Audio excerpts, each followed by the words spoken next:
Waalaikumsalam warahmatullahi wabarakatuh. Pertama-tama kita panjatkan puji dan syukur kita kepada Allah Subhanahu Wa Taala atas berkah dan karunia yang kita bisa berkumpul di sini dalam keadaan sehat walafiat.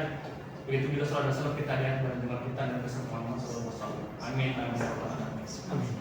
Oke, sebelum kita mulai kuliah kita hari ini, mari kita membaca Al-Fatihah bersama-sama. Oke, selesai. Oke, Bapak-bapak, Ibu-ibu, saudara sekalian yang sudah hadir pada kesempatan hari ini. Adapun materi yang akan saya bawakan pada perkuliahan di semester awal ini, yaitu adalah materi filsafat politik Islam. Di semester sebelumnya, mungkin kita sudah mempelajari berbagai hal. Pertama mengenai mungkin filsafat Islam, dan juga semester sebelumnya kita juga berbicara mengenai politik Islam. Sekarang kita akan bicara gabungan dari dua mata kuliah tersebut, yaitu filsafat politik Islam. Apa itu filsafat politik Islam? Nanti akan kita beri lebih jauh bersama. Tapi sebelum itu, kita akan lihat dulu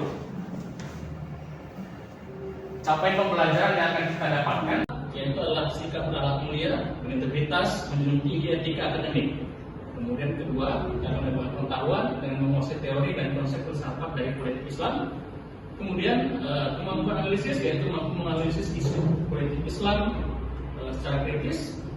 Kemudian aplikasi, yaitu mampu menyusun argumen ilmiah berbasis filsafat dan juga politik Islam. Yang terakhir ada kemampuan inovasi, yaitu mampu mengembangkan pemikiran politik Islam yang relevan dengan konteks modern hari ini. Itu untuk CPL kita. Berikutnya ada capaian pembelajaran mata kuliah. Anda akan dianggap berhasil dalam mata kuliah ini apabila pertama, mahasiswa mampu menjelaskan pengertian, tujuan dan urgensi dari filsafat politik Islam. Kemudian yang kedua, mahasiswa mampu mengidentifikasi hubungan filsafat politik Islam dengan sisi yang mulai seperti teologi, hukum, dan politik. Kemudian yang ketiga, ada mahasiswa mampu menyadari relevansi filsafat politik Islam terhadap realitas politik kontemporer hari ini.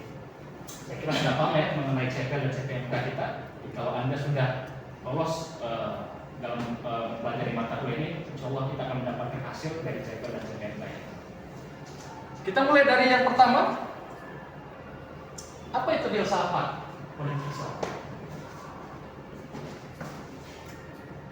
Ya, secara etimologi, filsafat itu berasal dari bahasa Yunani, yaitu filosofi katanya. Gabungan dari dua kata, ada philos atau filia yang berarti cinta, persahabatan, dan sophia yang berarti kebijaksanaan dan pengetahuan. Jadi filosofis itu atau filosofia adalah cinta akan kebijaksanaan ataupun cinta akan pengetahuan. Oke, kemudian ada politik.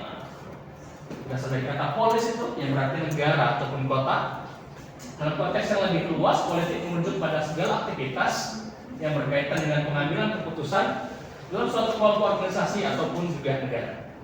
Kemudian dari Islam berasal dari bahasa Arab, yaitu kata salimah, selamat, damai, sejahtera, dengan sistem nilai hukum solidaritas yang menjadi fondasi dan berbagai macam hal lain.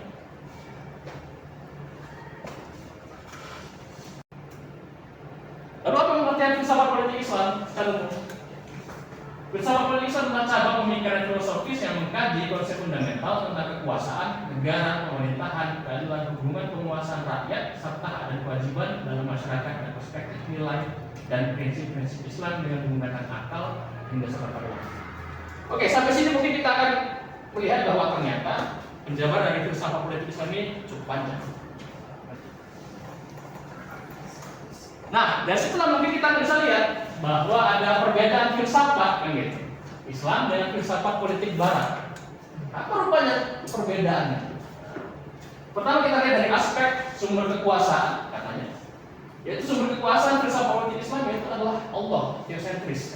Segala sesuatu itu didapatkan dari kehendak dan tujuan Allah. Jadi kalau kita punya jabatan itu sebenarnya adalah kehendak Allah dan juga amanah dari Allah. Tapi kalau kita lihat filsafat politik Barat, maka sumber kuasanya berasal dari negara, antroposentris, demokrasi, berasal dari rakyat, oleh rakyat dan untuk rakyat. Itu filsafat politik Barat itu. Demokrasi itu filsafat politik Barat, dari rakyat, oleh rakyat dan untuk rakyat. Itu filsafat politik Barat. Ya. Agama versus negara, Kalau dalam filsafat politik Islam, bahwa agama dan negara itu terintegrasi menjadi satu. Makanya ada sebutan negara-negara Islam karena hukumnya itu menggunakan Islam dijalankan dengan syariat. Islam. Indonesia ada. Di mana? Studi Aceh. Oke. Meskipun tidak jadi satu hukum negara, tapi ada di daerah. Di filsafat politik Barat dipisahkan sekularisme. Kalau Anda melihat negara-negara yang sekuler, semua segala bebas kan. Anda bisa lihat Turki kan gitu, salah satu negara yang cukup sekuler kan gitu. Dimana kalau Anda masuk ke kantor-kantor pemerintah tidak boleh pakai jilbab kan gitu. Atau atribut agama apa? Karena mereka menganggap bahwa agama dan politik itu saja ketemu. Gitu.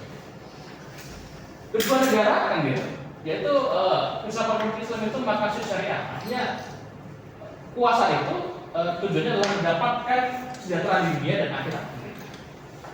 Kemudian seperti Barat, materialisme, kesejahteraan material. Makanya kenapa orang itu suka ketika mendapatkan kekuasaan jadinya korupsi? Nah itu dia.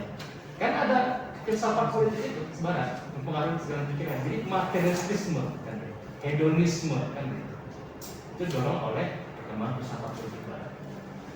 Ada kebebasan di individu, kan gitu. Pertama segala sesuatu dalam filsafat politik Islam itu ya semuanya diatur oleh syariat. Pandang filsafat politik Islam adalah segala sesuatunya sudah diatur oleh Al-Quran dan hadis. Kemudian filsafat politik Barat apa sumber kekuasaannya? Yaitu berasal dari HAM, itu absolut kebebasan manusia.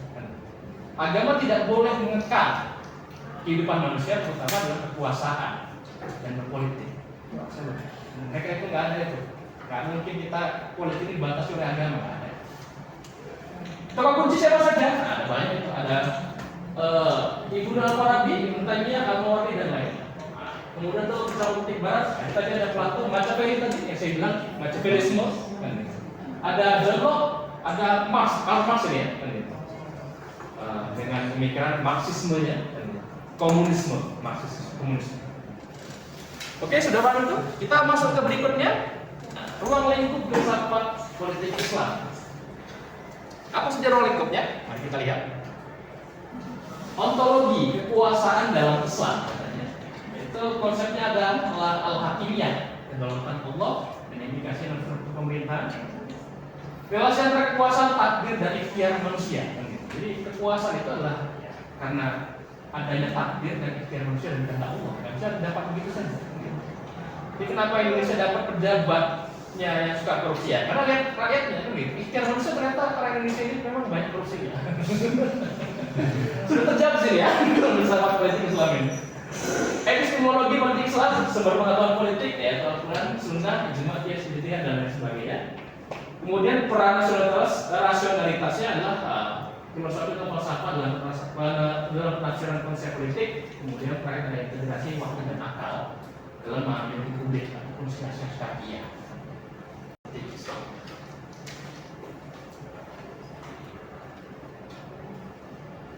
Yang ketiga, kita akan membahas objek kajian filsafat politik Islam. Nah, ini nggak banyak, cuma ada 2 aja, kan gitu. Pertama, objek material. Ini sudah pasti ya, ada. Kan gitu. Yang pertama, objek materialnya katanya adalah kekuasaan dan kedaulatan negara dan pemerintahan, hukum dan keadilan, kemudian partisipasi dan kedaulatan rakyat. Baik, kemudian ada etika dari Islam.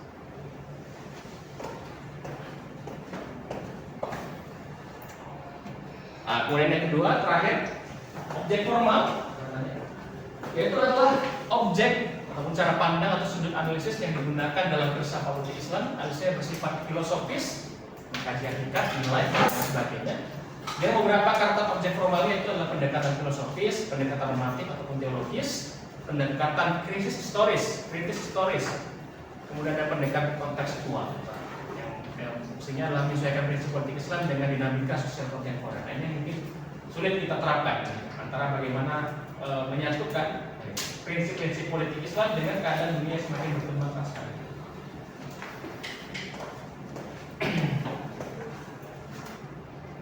Oke, kemudian ada kutipan quotes terakhir dari pemikiran Ibnu Rus, katanya tanpa filsafat politik akan menjadi alat tirani dan tanpa politik filsafat akan mati di ruang teologi. Dari pemikiran terus. Saya kira demikian untuk kita pertemuan hari ini. Tapi sebelum itu, kita akan memberikan tugas buat Anda, yaitu critical book review, kan gitu. Tidak sekarang, untuk minggu depan maksudnya. Untuk minggu depan, yaitu ada pemikiran dari tokoh-tokoh filsafat politik Barat dan juga filsafat dunia Islam. Nah, tugasan minggu depan adalah untuk membandingkan bagaimana kelebihan dan kekurangan dari filsafat politik Barat dan juga filsafat politik Islam. Minggu depan akan saya tagih tugasnya dan Anda akan diskusikan bersama. Saya berikan pada Anda. Oke. Dan beri jadi kita bagi menjadi dua kelompok minggu depan. Yang satu bicarakan filsafat politik Barat, dan satu lagi filsafat politik Islam. Oke?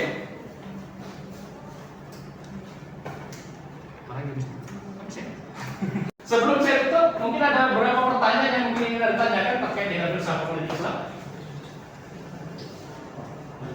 Silakan, dengan Putra, silakan. Bagaimana hubungan antara wahyu dan akal dalam membentuk dasar filsafat politik Islam? Ya, hubungan antara wahyu dan akal dalam membentuk hubungan filsafat politik Islam. Ya, kita bisa lihat bahwa antara hubungan akal dan wahyu itu sangat terintegrasi dari sudah kita lihat. Kekuasaan itu kuasaannya dari manusia. Kemampuan atau kewenangan itu datang dari, maka dia punya tanggung jawab besar untuk memiliki atau mengetahui pemahaman tentang maka apa sebenarnya jika ada orang-orang yang diberikan amanah atau kalau tidak dia akan menjadi seorang tirani. Dan kita bisa lihat banyak sejarah-sejarah peradaban dunia Islam, bahkan sejarah peradaban dunia lainnya. Berapa banyak orang-orang yang punya kekuasaan yang cukup besar, luar biasa, tapi tidak mampu kemudian mengintegrasikan akal yang dia punya untuk mengelola kuasa itu dengan kehendak dari Tuhan yang Maha Pencipta. Kita tahu bahwa manusia punya tugas yang paling besar di muka bumi ini, yaitu adalah menjadi khilafah di muka bumi, pemimpin di muka bumi, khilafah Quran. Jadi artinya manusia punya tanggung jawab untuk kemudian memberikan kemanfaatan yang cukup besar. Salah satunya adalah dengan kuasa dan politik. Jadi kekuatan politik tanpa akal, kecerdasan juga tidak akan bisa berjalan. Ada banyak orang bodoh di dunia ini punya kekuasaan. Nah ini jadi masalah kita kan gitu. Orang-orang tidak layak tapi punya kekuasaan kan gitu. Ada banyak lainnya, dia tidak bodoh, dia cerdas tapi tidak beriman. Nah itu juga jadi masalah juga. Jadi harus ketemu ini antara akal dan wahyu dan juga kekuasaan. Maka kita bisa menemukan pemimpin yang ideal di masa ini dan mendatang. Anda bisa lihat sendiri, kan gitu. Pemimpin kita itu ada banyak masalah itu yang korupsi, yang nepotisme itu, antara tidak punya akal dan tidak punya apa wahyu, pengetahuan yang cukup tentang agama, begitu ya. Wah, makanya ada korupsi dan nepotisme. Apa pemimpin sekarang seperti itu? Allah. Oke, ada lagi berikutnya. Oke, silakan dari Ibu Putri. Apakah filsafat politik Islam bisa eksis tanpa negara Islam sebagai institusi formal khususnya yang ada di Indonesia? Ya, terima kasih pertanyaan dari Ibu Putri. Mengenai ekstensi filsafat politik Islam dalam Indonesia sekarang ini, ya seperti kita tahu bahwa negara Indonesia ini adalah bukan negara Islam. Tapi kita bisa lihat jejak peradaban Islam, jejak Islam itu adalah setiap dimensi kehidupan manusia, mulai dari kehidupan ekonomi, sosial, politik, budaya, hukum dan lain sebagainya. Jadi meskipun secara eksistensialisme tidak bisa kita wujudkan menjadi sebuah negara Islam, institusi, tapi bisa kita wujudkan dalam nilai-nilai yang itu mencerminkan integrasi filsafat politik dan Islam. Kita tidak bisa menjadi negara Islam, tapi kita bisa menjadi negara yang bersih dari korupsi. Kita tidak perlu jadi negara Islam, tapi kita bisa menjadi negara yang bisa maju, pemimpin yang paling jujur bisa kita cari. Kita tidak perlu jadi negara Islam, tapi selama kita bisa memberi kuota 19 juta lapangan pekerjaan, itu akan jadi lebih baik. Tidak perlu kita jadi negara Islam. Pendidikan, lapangan pekerjaan, kemiskinan semuanya diberangus, korupsi dihentikan. Selama itu bisa kita lakukan tanpa menjadi negara Islam, kita sudah mewujudkan eksistensi filsafat politik Islam. Maka yang selalu saya katakan pada Anda, mungkin salah satu ataupun beberapa di antara kalian di masa mendatang akan menjadi tokoh-tokoh politik di masa mendatang, atau mungkin akan menjadi ibu-ibu tokoh-tokoh politik di masa yang mendatang yang akan mempengaruhi tujuan hidup masyarakat banyak. satu kebijakan yang Anda lakukan itu bisa punya pengaruh yang cukup luar biasa buat segelintir orang, bahkan mungkin banyak orang di Indonesia. Intinya adalah dengan Anda mempelajari kisah tokoh Islam ini adalah dengan membentuk karakter Anda di masa mendatang menjadi tokoh-tokoh yang jujur, berintegritas, akuntabilitas, dan transparan. Minggu depan kita akan lebih jauh dengan debat yang lebih seru lagi. Saya sudah bagi dari kelompoknya, yaitu adalah kelompok yang bicara mengenai persahabatan liberal dan juga Islam. Minggu depan kita debatkan itu. Dan semoga apa yang saya sampaikan yang sedikit ini bisa bermanfaat buat kita semua. Oke, akhirul kalam saya cuma dengan wabillahi taufiq wal hidayah. Assalamualaikum warahmatullahi wabarakatuh. Terima kasih.